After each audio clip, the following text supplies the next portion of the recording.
Welcome to Tech Vibes. In this video, I will guide you on how to enter the Hitachi Smart TV service menu. Make sure the TV is powered on and working normally. Use only the original Hitachi infrared remote control.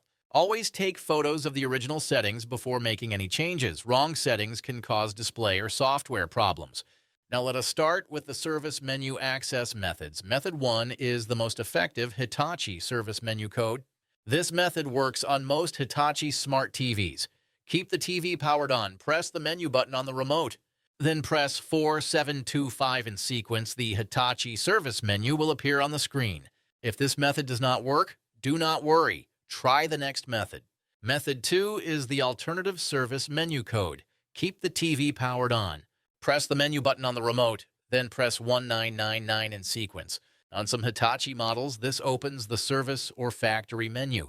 Method 3 uses the TV panel button. This method works on some older and mid-range Hitachi TVs.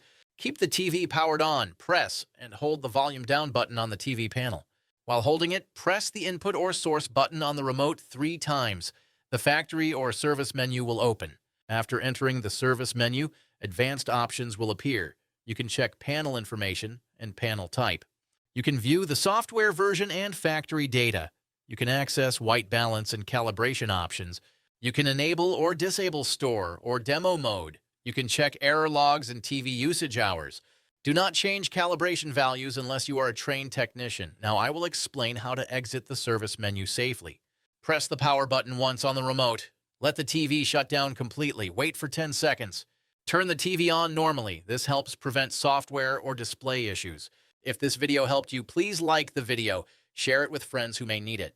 Subscribe to Tech Vibes for real and practical TV repair solutions. Thank you for watching. See you in the next video.